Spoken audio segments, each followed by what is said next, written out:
What's going on? This is Terrence Manning. This is My Thoughts Uncut. I want to talk about Miss Katie Porter. Yes, Miss Katie Porter, who's running for California governor. She recently was doing an interview and she just left abruptly because she didn't like the questions, the follow up questions that all the other candidates were asked as well. Not only did she not like the follow up questions, there's been reports that she's treated staff poorly for quite some time. Let's take a look. To air pollution and other problems, and the state could lose. Get out of my dot. Katie Porter's campaign for California governor is going viral, but probably not the way she would have hoped. This video shows her lashing out at a former staffer. NBC4's Hetty Chang is live in Irvine. I don't blame her for being a former staffer. That took place in 2021. This lady was on a live interview on the cam talking to someone, and she yelled at her staffer and cursed at her. That shows you her character right there. Let's continue. With how this may impact the Democratic frontrunner. Hetty. Yeah, Annabelle, we're really getting a wide range of reaction to those videos. Some say that they were really bothered by what they saw. Others say it wouldn't impact their vote. But one thing is certain, people are talking. Katie. Yeah, I definitely think it would impact her, and I don't believe she's going to win. Let's look at the actual interview, and you can see for yourself how rude and condescending she is. Of California voters who you'll need in order to win, who voted for Trump. How would I need them in order to win, man? Well, unless you think you're going to get 60% of the vote. You see how she is? She just stated that in California, Trump has 40% of the vote, which means, yes, she still has some work to do. Okay, 60%. Everybody who did not vote for Trump will vote for you. That's what you're saying. In a general election, yes. If it is me versus a Republican, I think that I will win the people who did not vote for Trump. What if it's you versus another Democrat? I don't intend that to be the case. So how do you not intend that to be the case? Are you going to ask them not to run? Yeah, that's a legit question. You're just gonna ask the other Democrats not to run? Of course they're gonna run.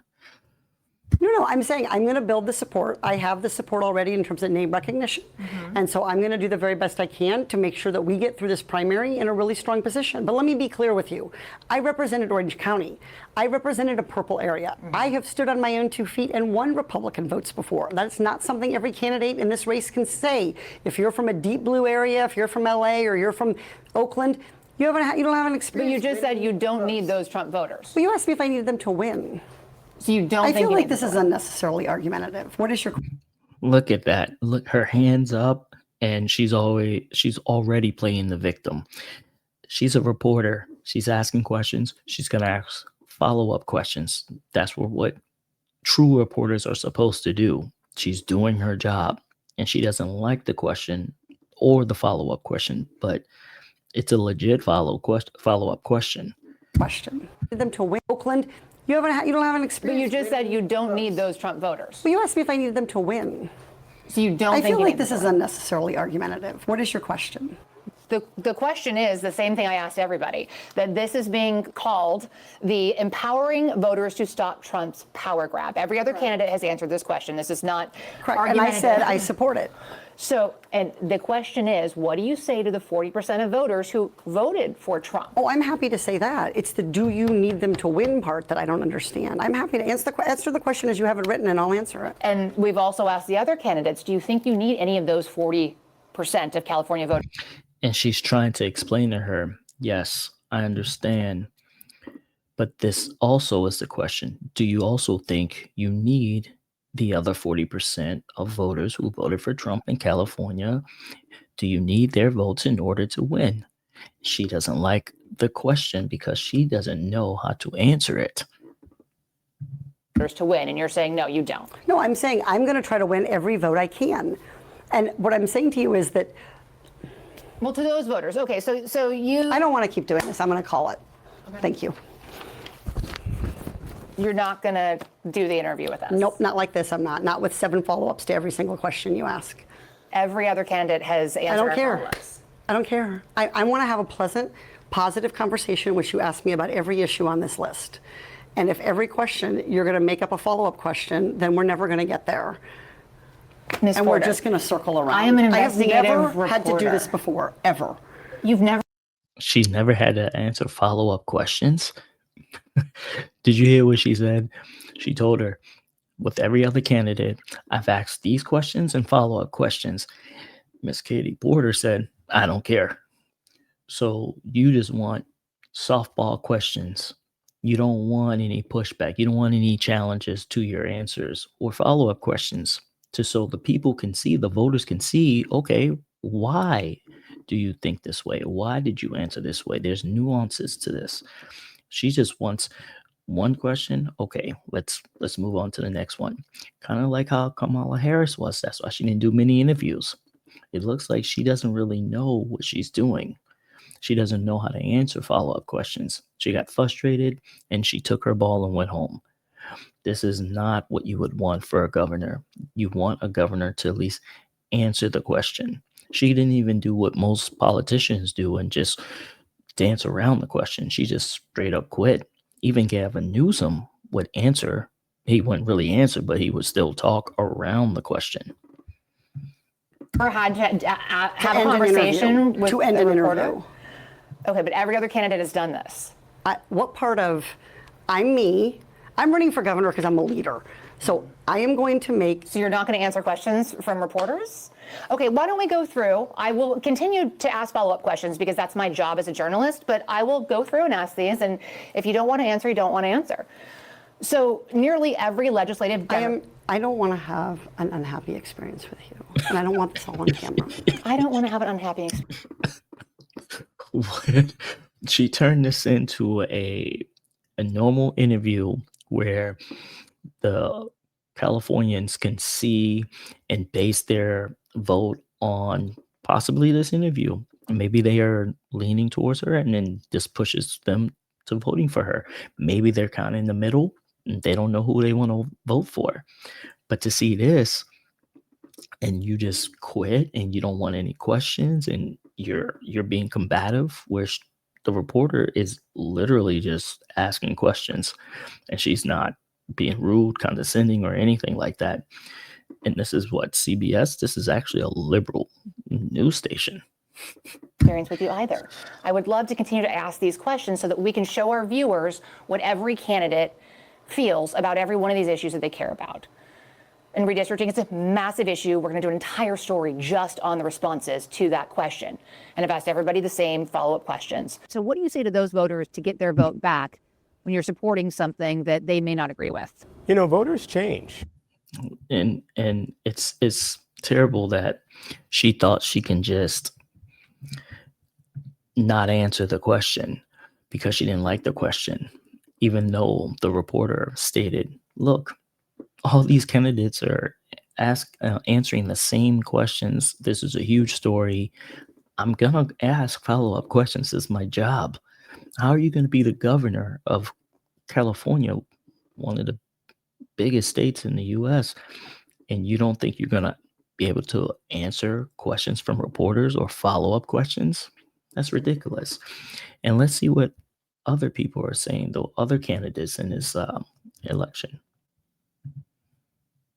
Opposed to all of us. They can't with Basic, on the flub in bipartisan fashion. you can't be afraid to answer basic questions, and that was a question that was posed to all of us. they can't withstand the most basic I'm sorry. questions. They totally crumble. That's Jumping on the flub in bipartisan fashion. You can't be afraid to answer basic questions, and that was a question that was posed to all of us. they can't withstand the most basic questions. They totally crumble. That's why I'm running for governor. We've got to change all this. We've got to get rid of this one-party rule. Fellow Democrat Betty Yee now calling for Porter to drop out of the race. Javier Becerra said, I'm not interested in excluding any vote. Republican candidate Sheriff Chad Bianco wrote on X, throw a tantrum on TV because you do not like the question. Katie Porter is just another unhinged Democrat who would complete Gavin Newsom's destruction of our beautiful state. And that's what it seems like. It seems like Democrats can't answer follow-up questions. They don't like to be challenged. They just want you listen to me, do as I say, don't ask any questions. If you ask any questions, I feel attacked. I feel unhappy. It's exactly what she did. And there's other reports that's saying that there's other people that are coming out now and saying how rude and nasty this woman is. Let's take a look. Courage, perhaps not so much out in California in the gubernatorial race when one gubernatorial candidate, Katie Porter, we have new reports in her epic political crash and burn story. So now we have some of her former staffers. Remember the famous video where he's yelling for one to get out of the shot and whatnot? Well, now Sasha Georgiadis, a former Katie Porter staffer, is telling the New York Post this, saying it was easier for her to do these things to the quieter ones, the more soft-spoken ones who wouldn't be like, hey, that's not okay, going after people you think aren't going to fight back. I think it speaks a lot about a Reading this, it was easier for her to do these things to the quieter ones, the more soft-spoken ones. So basically, to the nicer people, she would be like this. It sounds like she was being a bully. It sounds like she only picked on people that would not challenge her. And the ones that did challenge her, she would react the same way as she did in the interview. person's nature when they do that, especially in arena like politics, which you're here to serve people. If anything went wrong, she would flip on a dime. She's talking to me while the other girl in the room is telling me, I don't even know why she's here. I can do better than this, better than her. And this is like very inappropriate. The girl's in the room with us. It's dehumanizing and it's demoralizing. It makes you question, why am I even doing this? So you're saying she's on a call and with another staffer, Katie They're Porter in is, the room. and the other person's in the room, and she's saying this girl is horrible. She's not good. Let me demonstrate for. She is talking about the staffers while on the phone, and they're right next to her. That is so disrespectful. I'm surprised this didn't come out even sooner than before. I guess it's usually something big happens to the individual, and then everybody else, the floodworks happen. Now everybody else is like, okay, now I can start saying what really happened, what my experience was with this woman or with this person. And this is really going to damage her ability to win for the win governor for California. I think she's going to eventually drop out. For you. You know, Rachel, I wanna be here for Charlie's this. okay. He's just not very bright. He's really slow, and he doesn't do a very good job.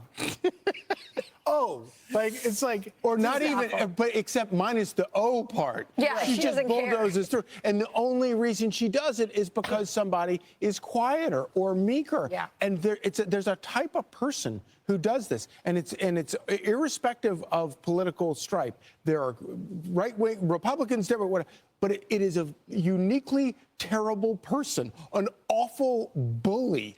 She's exactly the a word. monster. She's a bullying monster, and they prey on people who are just quieter, who are wonderful, great at what they do, very smart, but maybe just quieter, and they just yeah, and I think the word. I know they're saying that, some people may not vote against her because she behaves like this about her, it's all about her policies. But if you can't even answer questions, that's a different thing. Treating your staff one way and having great policies, okay, maybe you can get away with it. But not being able to answer questions and come up with a solution quickly, or even thought about, okay, maybe they may ask me this. This is what I'm going to say. She had no idea what she wanted to say, and she lashed out, kind of like how she does to her staff. Word also that applies is toxic. She's Totally a toxic boss. And I thought it was fascinating. I was reading because the more and more reports keep coming out. Christine Pelosi, Nancy Pelosi's daughter that works with the California DNC in politics, was actually the staffer advisor to one of Katie Porter's congressional runs. Remember, she was a third three-term member of Congress. And Pelosi said the fear now is how many more of these stories and videos are out there. Yeah, that's why And that was coming from Nancy Pelosi's daughter. That says a lot. Look, I'm pretty sure there's going to be a lot more stories that come out between now and the race. And I'm just waiting to see what else she's been doing and saying behind the scenes, because this is wild. I hope you enjoyed this video. Like, subscribe, and I want to say thank you for watching this video, taking the time to watch this video. Please leave a like for the YouTube algorithm. Thank you. Peace.